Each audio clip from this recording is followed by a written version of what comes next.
오늘은 골로새서 강해 2장 16절에서 13절 거짓 신앙을 물리치라라는 제목으로 말씀을 전하도록 하겠습니다.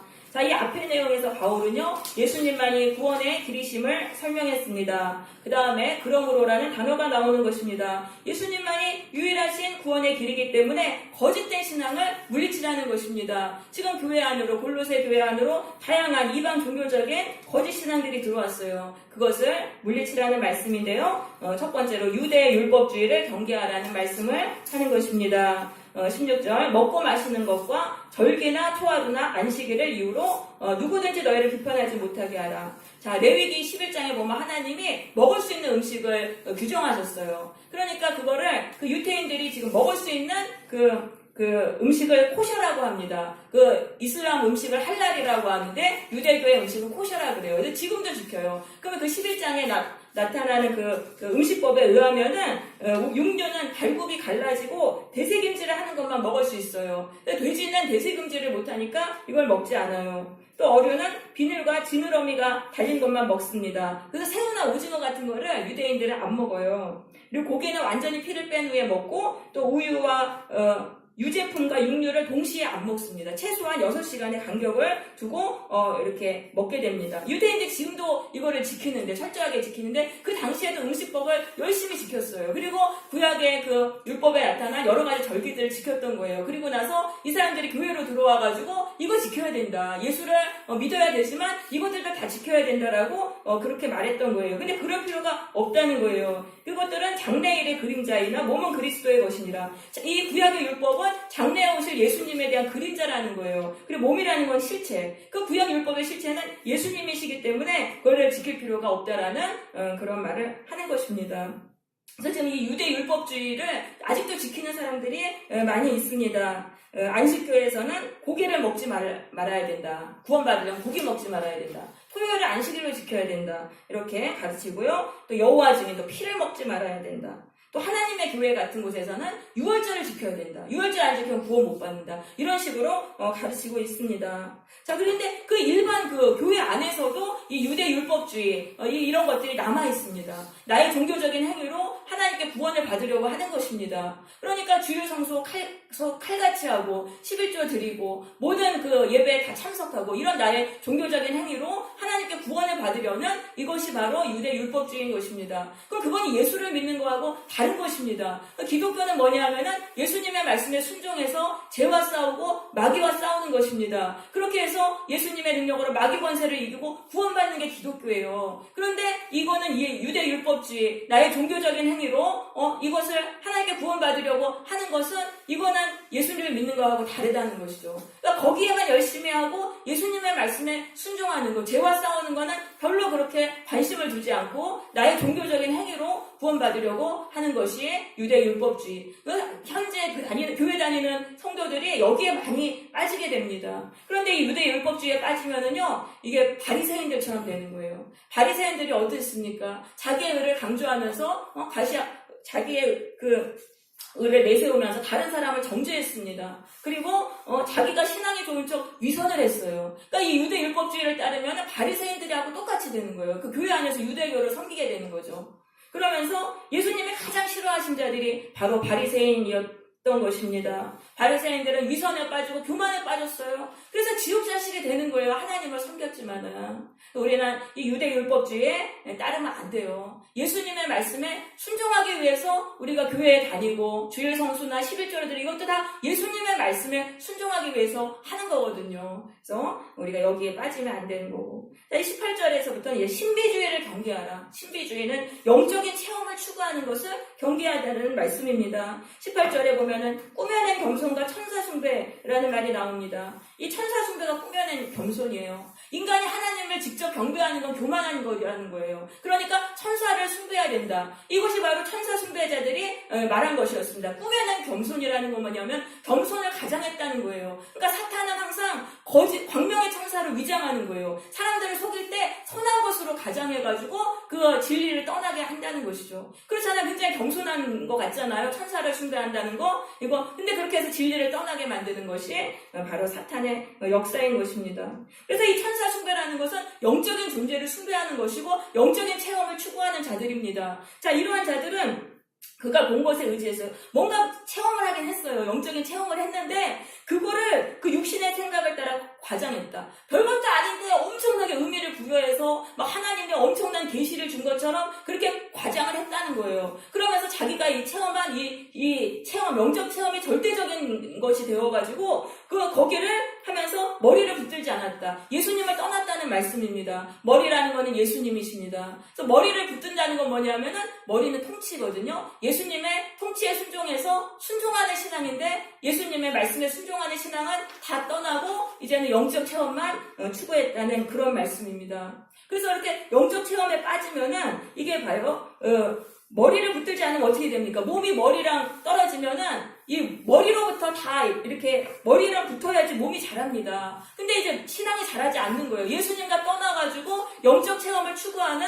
그런 신앙으로 빠지면은 신앙이 자라지 않습니다. 예수님의 말씀으로 우리가 죄와 싸우고 예수의 능력으로 마귀 권세를 이겨야지만은 우리의 신앙이 자라게 돼 있어요. 근데 예수님과 분리되어가지고 영적 체험만 추구하면은 죄와 싸워서 이길 수가 없는 거예요. 그러니까 영적 체험을 추구하면은 기도는 많이 해요. 이런 사람들이 기도를 많이 하는데 기도할 때는 영적으로 충만한 것 같아요. 그런데 기도를 끝나고 삶으로 돌아오면 죄 문제는 그대로잖아요. 그러니까 죄 문제에 그대로 짓눌려가지고 또 거기서 짓눌려서 죄에서 해방이 되지 않는 것입니다. 그러니까 우리가 영적인 체험 먹이에 빠지면 안 된다는 거예요. 영적인 체험에 빠져가지고는 죄에서 풀려날 수 없어요. 죄에서 풀려나려면은 우리가 예수님의 말씀에 순종하여 죄와 싸워야 되는 거예요. 근데 그건 하지 않고 영적인 체험만 추구하다 보면은 거기서는 죄 문제에서 해결을 받을 수가 없어요. 근데 사탄은 자꾸 속이는 거예요. 영적 체험으로 죄에서 고침받을 수 있다고 속이는 거예요. 그러니까 사탄이 2000년 내내 기독교인들을 속여왔어요. 예수님께 순종해서 죄와 싸우는 건 너무나 힘든 일이고 시간이 오래 걸리는 것처럼 여겨지잖아요. 그러니까 그게 아니고 영적 체험 한순간에 죄에서 고침받을 수 있다고 속인 거예요. 그러니까 영적 체험을 막 추구했던 것입니다. 그런데 거기서는 신앙이 자라지 않는다. 항상 같은 자리를 맴돌게 된다는 것입니다. 그래서 우리가 신앙이 자란다는 것은 우리가 죄에서 고침을 받고 죄에서 풀려나가지고 구원을 받는 것, 그것을 말하는데 그걸 체험하려면은 예수님의 말씀에 순종해야 된다는 그런 말씀이에요. 그리고 영적인 체험을 자꾸 추구하다 보면 영이라는 건 인간의 감정입니다. 그러니까 우리가 영에 굉장히 민감하게 되면 나의 자신의 감정에 민감하게 되는 것입니다. 그러니까 이게 말씀보다 감정인 게 끌려가기가 쉽습니다. 이 말씀도 어떤 나한테 부담되고 그러면 내 감정에 별로 이렇게 다가오지 않으면 그 말씀도 안 따르고 내 감정을 자꾸 추구하는 방향으로 나아가기가 쉬워요. 이것이 바로 영적 체험을 추구하는 신앙의 위험인 것입니다. 말씀은 변하지 않습니다. 견고합니다. 그 말씀 자체를 붙들고 살아가면 우리의 인생이 말씀에 따라 요동했던 인생도 말씀처럼 견고한 인생으로 바뀌게 됩니다. 그렇지만 영적 체험을 추구하면 이거는 인간의 감정을 추구하는 신앙이기 때문에 감정은 계속 요동하는 거예요. 그러니까 우리의 인생도 계속적으로 요동하게 된다는 말씀입니다. 그래서 우리는 예수님의 말씀에 순종하는 신앙을 가져야 되는 거예요. 그 다음에 세 번째로 금욕주의를 경계하라는 말씀이 20절입니다. 20절. 너희가 세상의 초등학문에서 그리스도와 함께 죽었거든 어찌하여 세상에 사는 것과 같이 규례에 순종하느냐. 세상의 초등학문이라는 것은 당시 사람들이 다 이제 따르고 있는 그런 저급한 가르침을 말하는 건데 여기서는 이제 금욕주의를 말하는 것입니다. 자, 예수를 믿으면은 우리가 이 세상 소속이 아니에요. 소속이 달라져요. 영적인 소속이 세상의 소속이 아니고 하나님의 소속이 됐고 예수님의 소속이 되니까 세상의 가르침에 순종할 필요가 없다는 거예요. 근데 그게 뭐냐면 금욕주의는 곧 붙잡지도 말고 맛보지도 말고 만지지도 말라. 너희가 구원받으려면은 어떤 물건 붙잡으면 안 되고 어떤 음식 먹어서는 안 돼. 이런 규례들을 금욕주의자들이 골로새 교회 안에서 가르쳤던 것입니다. 이거 하면 안 되고 저거 하면 안 되고. 근데 그게 아니라는 거예요. 그런 물건들은, 그런 음식은 하나님이 인간에게 쓰라고 주신 것이고 그것들은 썩어져 없어지는 거잖아요. 그런 것들이 인간의 구원을 결정하는 게 아니다라는 그런 말씀이죠. 그래서 금욕주의는 구원의 방법이 아니다. 22절 사람의 명령과 가르침을 따르는 자의적인 숭배다. 자의적인 숭배는 하나님의 지키라고 하시지 않았는데 인간이 만들어서 지키는 거예요. 그럼 예를 들면 이 교회 안에 자의적인 숭배가 많아요. 그러면 구약에서 하나님이 금식을 명하신 건 딱 하루예요. 1년에 하루예요. 대속죄 7월 10일 1년에 하루인데 유대인들이 그 금식일들을 계속적으로 만들었어요. 계속적으로 만들었고 바리새인들이 일주일에 2번씩 금식을 했습니다. 이것이 바로 자의적인 숭배예요. 하나님이 명하시지 않은 거 인간이 만들어서 섬기는 거고, 또 천주교 같은 경우도 지금 신부나 그 수녀들 같은 경우 독신을 해야 됩니다. 근데 이 독신도 하나님이 명하신 건 아니에요. 하나님은 생육하고 번성하라고 하셨기 때문에 이것도 인간들이 막 만들어서 섬기는 것입니다. 그래서 이런 것들은 하나님이 명하시지 않은 것이다. 그리고 겸손이라는 거는 이건 선한 것처럼 가장하는 것인데 사실은 진리가 아니라는 거죠. 그러면서 몸을 괴롭게 하는 데는 지혜 있는 모양이다. 몸만 괴롭게 한다는 거예요. 몸만 괴롭게 한다는 거. 그러니까 교회 안에 이 고행을 통해가지고 몸을 괴롭게 해서 자기가 죄에서 고침받고 구원받으려는 시도가 많았었어요. 근데 그거는 할 필요가 없어요. 예수님이 이미 십자가에서 다 우리를 위해서 고난을 다 당하셨잖아요. 그러니까 쓰잘데없는 걸 하는 거예요. 그런 일들이 많았습니다. 시몬이라는 기독교인은요, 423년부터 30년을 기둥 위에서 살았어요. 높이가 15m나 되는 그 기둥 위에서 살았습니다. 그래가지고 30년을 거기서 살면서 사람들에게 성자로 추앙을 받았어요. 근데 그런 일은 사실 할 필요도 없는 건데 이 사람이 그렇게 한 거예요. 그렇게 한다고 구원받는 것도 아니고. 그리고 마르틴 루터라는 그 영화에 보면은 그 루터가 그 예수님이 빌라도에게 재판받을 때 오르셨던 계단을 막 무릎으로 다 이렇게 기어서 올라갑니다. 그리고 계단에다 입을 맞추고 그런 고행을 하면 구원을 받을 수 있다고 그 당시 사람들은 믿었어요. 그러니까 그런 거 쓰잘데없는 그런 것이라는 것입니다. 필리핀에서는 실제적으로 지금도 성금요일에 십자가에 달리는 그 체험을 그 고행을 직접 경험을 한다고 합니다. 이런 것들이 다 쓸모없는 그런 일이죠. 그러니까 이건 몸만 괴롭게 하는 건데 육체 따르는 것을 금하는 데는 조금도 유익이 없다. 육체 따르는 것, 우리 안에는 죄성이 있잖아요. 우리 안에는 죄성을 버리게 하는 데는 아무런 쓸데없는 그런 일이라는 것입니다. 그래서 이런 금욕주의에 빠지지 말아라.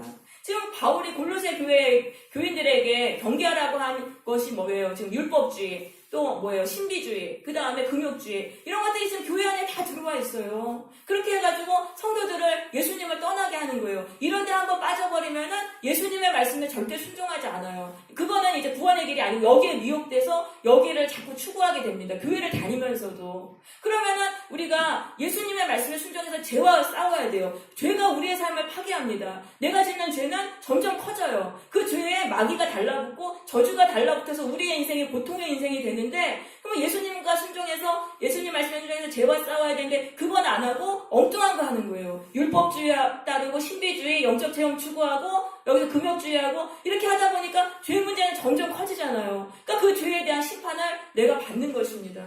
그런데도 미혹되어 있기 때문에 또 예수님을 붙잡지 않고 이것들을 붙잡는 거예요. 또 영적 체험에 더 매달리고 금욕주의에 매달리고 율법주의에 매달리고, 그러면은 거기서 또 저주를 받고 그 죄 문제 해결되지 않으니까. 그러니까 절대 우리는 이렇게 하면 안 된다는 거예요. 교회 안에 우리가 여기에 빠지기가 굉장히 쉽습니다. 그래서 우리는 머리 대신 예수님을 붙들어야 돼요. 한번 이런 데 빠지면 예수님께로 돌아가기가 어려워요. 예수님의 머리 대신 예수님을 붙들어야 돼요. 그럼 그게 무슨 말이냐? 머리 대신 예수님을 붙든다는 거. 예수의 이름을 부르는 게 아니고 이거는 머리라는 건 통치예요. 예수님의 통치를 받는다는 거예요. 예수님께 순종하는 신앙이 바른 신앙이라는 것입니다. 예수님의 말씀에 순종하는 그 신앙을 가져야 돼요. 한마디로 말씀 중심의 신앙을 가져야 한다는 것입니다.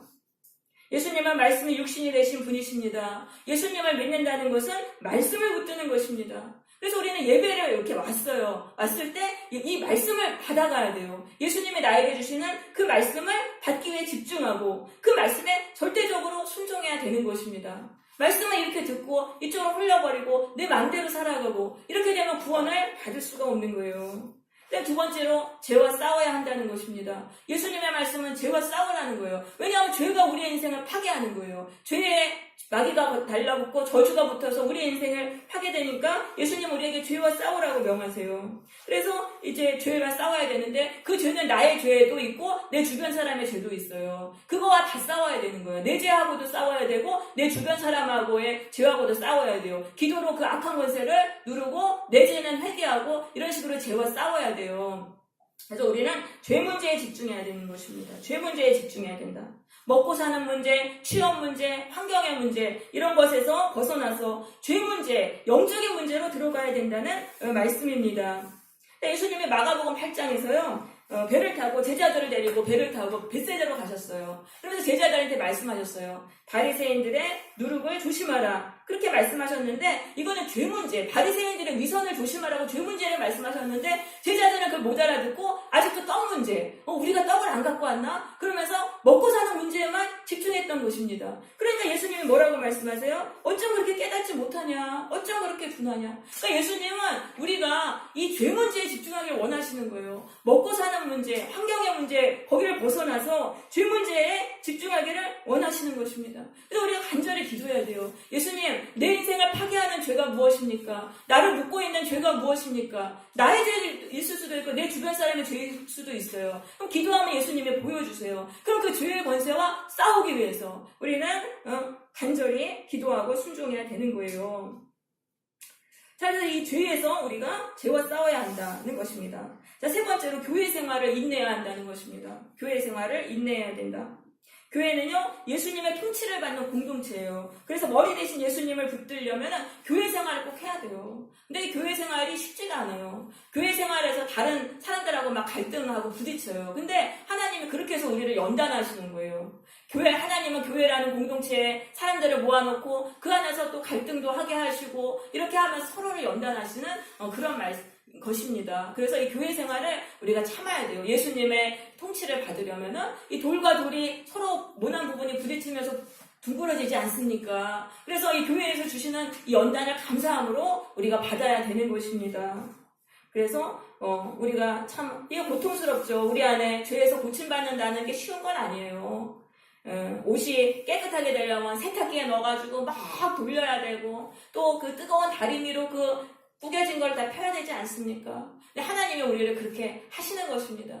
교회 생활의 연단을 통해서 그래서 우리를 이렇게 죄로부터 왜곡된 것들을 다 고쳐주시고 그렇게 죄에서 고쳐주시는 거예요. 그래서 우리는 교회 생활을 인내해야 돼요. 교회 생활 힘들다고 그냥 나와버리면 안 돼요. 저 사람하고 같이 있는 거 싫다. 그러면서 교회 나와버려야지. 그러면은 하나님이 나에게 주신 연단을 거부하는 거예요. 그렇게 되면 죄로 해서 고침받지 못하고 더 큰 심판을 받게 되는 것입니다. 다음에 네 번째, 거기 4번 제가 주보에는 안 썼는데 말씀을 붙들고 기도해야 돼요. 기도할 때는 말씀을 붙들고 기도해야 돼요. 그러니까 이 기도할 때 그 말씀, 하나님의 말씀을 붙들고 그 말씀에 순종하게 해달라고 기도하면서 말씀에 순종하지 못하는 게 바로 나의 죄잖아요. 그 죄를 고쳐달라고 기도해야 되는 것입니다. 그렇게 막 기도할 때 거기에 성령이 임해가지고 내 힘으로는 죄를 이길 수 없지만 성령의 능력으로 죄를 이기게 되는 것입니다. 그래서 말씀을 붙들고 우리가 기도하는 게 굉장히 중요해요. 말씀을 붙들고 기도하면은 우리가 이런 영적 체험이나 뭐 이런 쪽으로 빠지지 않습니다. 그런데 이제 말씀 없이 기도하면은 내 기분이나 내 상황에 거기에 끌려다니는 기도를 하게 되는 것입니다. 그래서 말씀에 순종할 수 있게 이렇게 기도해야 되겠습니다. 이 예수님을 따르는 길, 머리 대신 예수님을 붙드는 길은 결코 쉬운 일은 아닙니다. 우리의 죄악된 자아가 박살이 나고 고침을 받는 그 길을 가는 거예요. 그런데 그 좁은 길, 그래서 좁은 길이죠. 교회를 많이 다니지만 사람들이 죄를 버리려고 하지는 않아요. 이게 너무 힘든 길이니까. 하지만 이 길을 갈 때만 우리가 죄에서 해방이 돼서 구원을 받게 되는 것입니다. 우리 모두 머리 대신 예수님을 붙듦으로 죄악된 자아를 십자가에 못 박는 자들이 되시기를 바랍니다. 그래서 죄와 사탄을 이기고 예수님이 약속하신 천국의 복을 받는 성도들이 되시기를 바랍니다. 네.